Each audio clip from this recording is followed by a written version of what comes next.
So what's being looked for, I'll zoom in a little bit more here, is we're looking for the open, right, of the previous bar to, I'm sorry, the close of the previous bar to equal the open, right, of the next bar. So the close and the open are going to equal each other, but more importantly, without wicks, right? So we can see over here, we got two bars where the open and the close, they look like they equaled each other, but it has wicks. So we're looking for this open and close equaling each other without wicks, right? So without the wicks part is kind of the key. So that'll be a pretty simple one to do. That'll just require a couple of comparison solvers there. Let's get started here. Actually, before we get started, I'll just take a quick look and see if I can actually find anywhere this happens. I imagine that's going to be a rare kind of condition or occurrence. I mean, I can see here no wicks, but the open and the close don't quite equal each other. So close, but no cigar. Yeah, it's going to be definitely a bit of a tough condition to try and find, at least with your eyeballs. So yeah, we'll let BloodHound find it for us, right? So I'll just, let's see, find a little spot that I can start with. Yeah, here we go. So at least right here, it looks like we have a close and an open that equal each other. So we can look for that condition, right? But of course, there are tiny wicks on there. So ultimately, this will not be this is not the situation we're looking for, but it has an open and close, the same. All right, so let's see. Let's get BloodHound open here. I'm just going to start working on the logic tab here, so I can start working on the logic board. So if we're going to check to see if the if the close of the bar equals the open of the bar, we're doing a comparison, right? We're comparing the closed price to the open price. So we're going to grab a comparison solver to do this. All right, so we're going to check to see if the previous close equals the current open price. All right, so on both of so input A, we want to set this to price, but also input B is also going to be set to price. So let's see, so I take it, if we have let me grab an arrow. Yeah, so if we're looking for, right, this open or close, close equaling the open, right, but the last bar is a down bar, I guess we'll generate a short signal. And if the opposite happens, right, where we have a down bar and then an up bar, we'll let the up bar generate a long signal here. So yeah, so let's adjust our inputs here. Let's see. Yeah, so input A. So if it's price moving up and then going down, again, that's the closing price. And if it's price coming down and then bouncing up, well, again, that's the closing price. So the previous bar, right, is always going to have a close. We'll always be looking at the closing price. And we want this to be, let's see here. Actually, sorry, let me reverse this. So input A, actually, we're going to set this to the current bar. So this is going to be the open price. So let's just quickly adjust this here to the open price. Yep, there. So input A, yeah, it'll be the open price. And so let's just say, for example, if we were looking at this, but of course, both of these examples don't qualify because they have wicks. So, but I'm just using them as an example of the close equaling the open here. So again, right, so so even on a reversal up situation, right? That's the open price of this up bar, right? And the open price of this down bar. Now input B, that's going to be the closing price of the previous bar. So input B, there we go. So it is the closing price, but we need it to be the previous bar. So we're going to set this to the look back period to 2, like so. And we're just looking at the single value, or in this case, like the single bar price of 1 bar back. Right? There. And all right, so there you go. So that's input B looking 1 bar back. So setting the look back period to 2 makes is looking at the closing price 1 bar back. So now we just need to adjust the outputs here, right? And so what we're looking for is this A equals B. So let's turn off all these outputs like so, and we'll turn on the A equals B and turn on the A equals B again. So for the long and the short, we're going to turn on the A equals B. All right, so I am expecting to see a long and a short at the same time. Oh, oops. So here's what happened. On my input B, somehow I accidentally set the price type long to the weighted price. So let me go and fix that.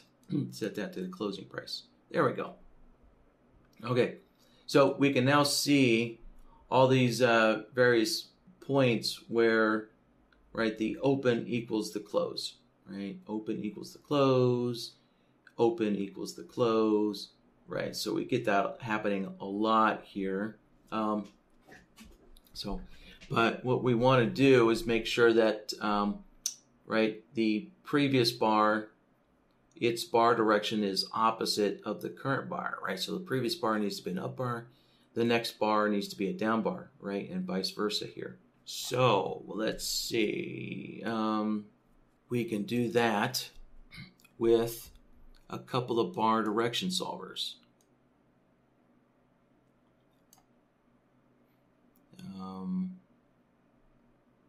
So let's see, let's grab it. We're going to need an AND node now. So if we take this, plug this into an AND node, and then plug a bar direction solver in, we're getting there, right? So now we've at least isolated the current bar's bar direction. So like with these 2 bars, right, or at least we're getting the short signal for the current bar being a down bar. And over here in our other little test area, right, the current bar, right, it's an up bar, so we got a long signal. So we kind of started filtering the signals out, but we still need to look to make sure that the previous bar is in the opposite direction. Right, so this previous bar, remember this is a previous bar, so we need to make sure that those are in opposite direction. So, so we're going to grab another bar direction, and let's name this here. So this is going to be basically a previous bar direction. And to set this up, let's connect this in here. So if we want to grab the previous bar's direction, we're going to take the start bars a go, set that to 1. Right. So if we take a look, like for example, right, this was an up bar, but the next bar over gets the long output, right? And this bar is a down bar, so the short output shows on the next bar here. And so this is an up bar, and now the long output shows up on the next bar, and this is an up bar, and so the long output shows up on the next bar. Again, long bar. The long output shows up on the next bar over, right? And then this is a down bar, and so the short output shows on the next bar over. Yeah, so there's looking at the previous bar, right? So we've taken this long output and we pushed it over onto the next bar here, right? But remember, this is a down bar, right? So what we're ultimately looking for, right? So we're looking to keep this short signal here, right? We're looking to keep this short output here. So this previous bar solver, we need to reverse this long output to a short output. So it, right? So that with the output on this, we need to reverse it here so that it matches up with what we're getting, right, out of the AND node here. So we need it to match up with this short output here. So what we'll do is we'll take this solver and we're going to grab a long short modifier, connect that in, and now if we take a look at this, so first let me rename it here. So what we're using from the long short modifier is just the swap mode. And so, right, so it swaps the long output for short outputs. So, right, so all the long outputs from these up bars have been swapped or reversed to a short output, right? So now we're getting a short output. And so we can see now on this down bar here, we're getting a short output. And if we look over here, our other little test area, right, this down bar, that output has been reversed to a long, so now we're getting a long output on this up bar.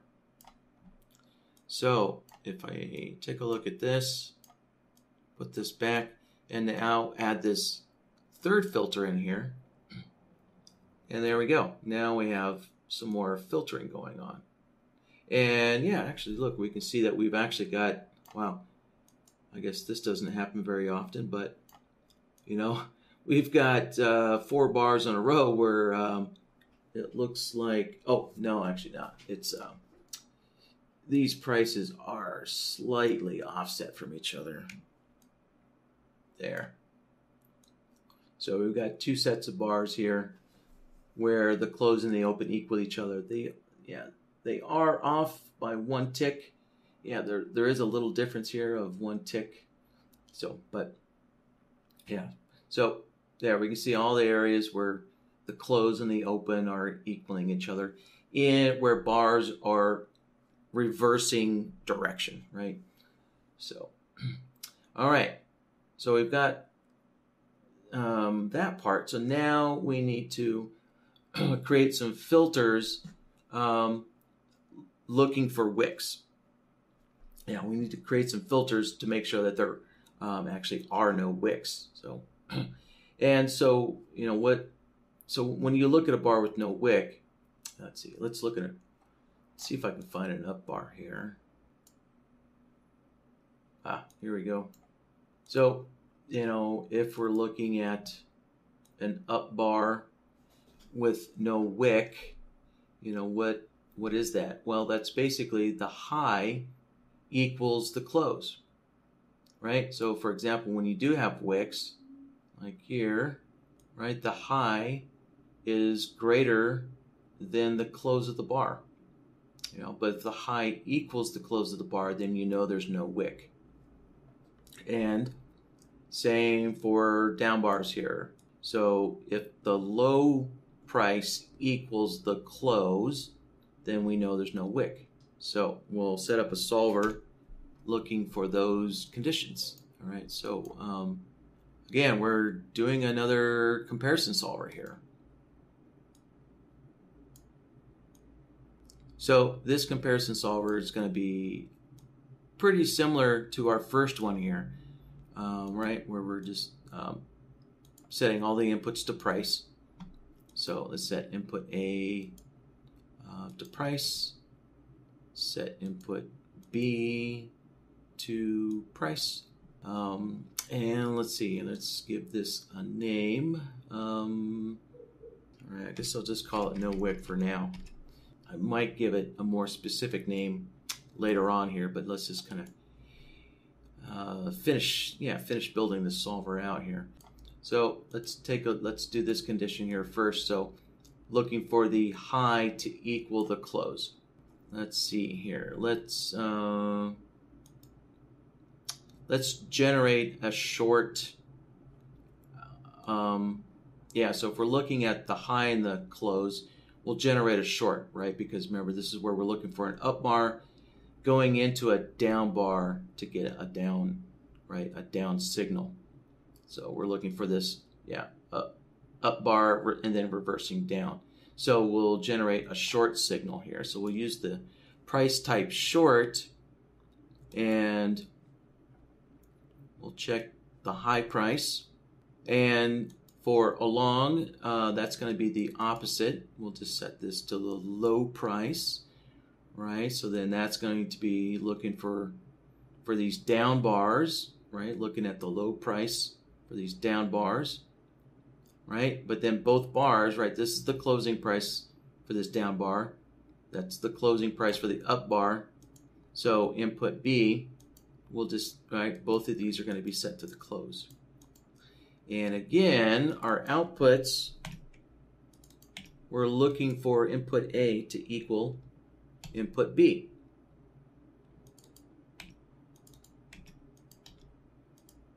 Like so. Yeah, and there we go. All right, so if we have, so this has actually, it's pretty good. It's only required one solver to just identify the bar direction as well. So it just works out that we don't need a bar direction with this. So down bars are going to get marked long if there's no lower wick, and then up bars will get marked short if there's no upper wick. But remember, but this is on the previous bar. So we need to get this signal pushed over to the next bar, right? The next bar over that's going to be reversing down, right? Reversing down. So, so there's kind of two ways we can do this. I could just grab a look back node and put a look back node afterwards, or I could just use the built-in look back period on both input A and input B. So I'm going to take this route. It's less nodes. And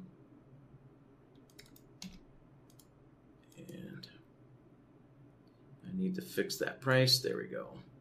So there.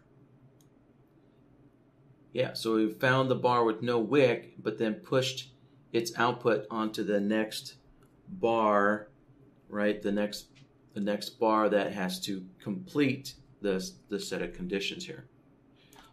So I'll call this, let's call this the previous bar, no wick. All right, so let's see, what's the next step? Okay, so I guess the next step, so we've looked at the previous bar, so the next step would be to look at, the current bar. So I guess, let me just kind of mark these. Actually, I think those are bad examples. Let's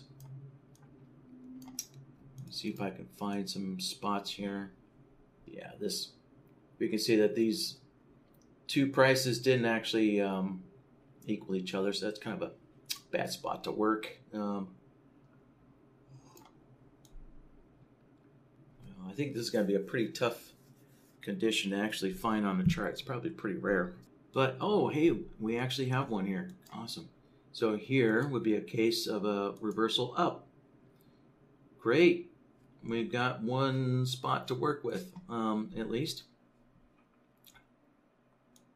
So, we can see, right? So the close and the open equal each other, right? So that's what this is looking at right now, the close and the open equaling each other. But then we also have, oops, let's get rid of that. We have, yeah, no wick and no wick. All right, so we've identified the no wick on the previous bar, right? So this down here, let's move this up a little bit. So remember this one down here, it's looking at the previous bar with no wick. So it's found this previous bar, but then it's pushed its signal or its output onto the next bar over. Right, so we use the look back period on both of our input prices to effectively take the signal from the down bar, take the no wick condition and push it over to the next bar. So so now we kind of need to do the same thing as this again, but we want it for for the current bar. So so let's grab another comparison solver, plug that in there, and let's call this a no wick again.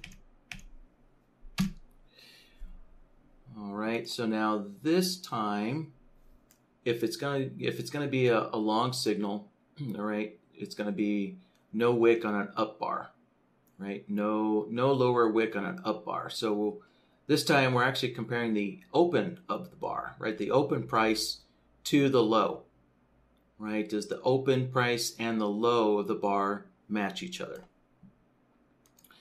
So let's set input A to price, input B, set that to price again. Okay, so for a long, we're going to use the low, right? So again, since this is the current bar, right? Since it's an up bar, we're trying to generate a long signal here when we get this condition. So we're looking at the low of the bar and making sure that it equals the open price. So input B, both of those are going to be the open price, right?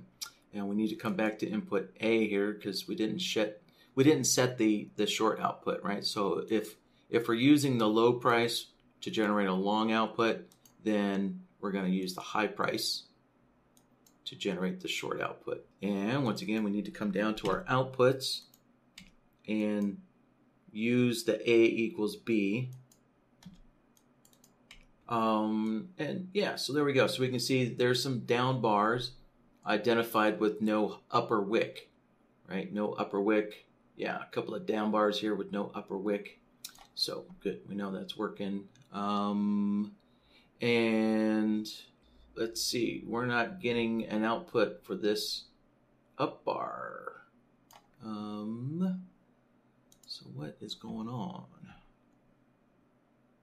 Oh, sorry. Somehow the long output did not get turned on. Okay, let's just set the long output on.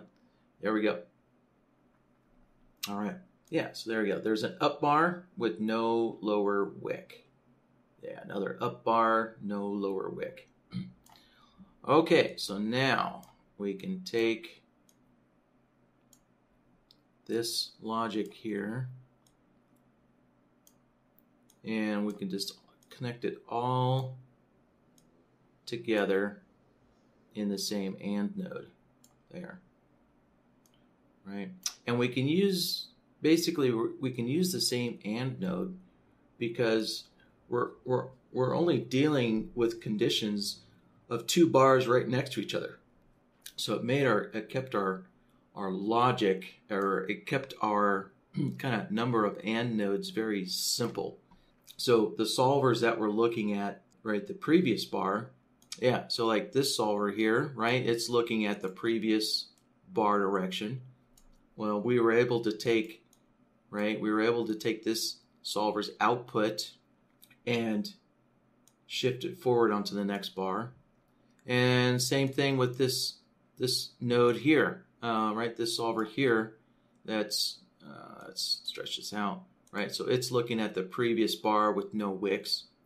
And again, we were able to take this, we took this comparison solver's output, right? So it's looking at the previous bar here as well, making sure there's no Wicks.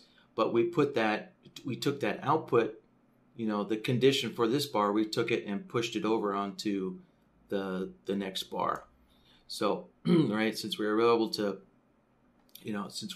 take all the solvers, all the nodes that were, testing the conditions for the previous bar, we were able to take them and push them forward onto the next bar. And so because the two bars are right next to each other, it made a very simple logic, and we only needed one AND node to do everything there. All right, well, let's just take a quick scan through here, take a look at the results. Yeah, all right, there we go. So, yeah, no Wicks, down bar, then up bar. Great.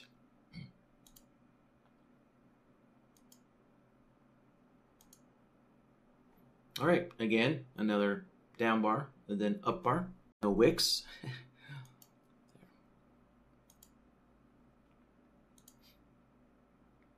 And great, yep, so we have an up bar, no wick, down bar, no upper wick.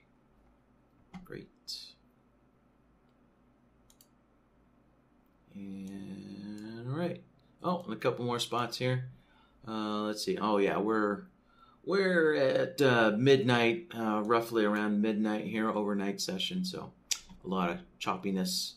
So I guess not surprised there, but yeah, we had a down bar, no wick, and then an up bar, no lower wick, right? So,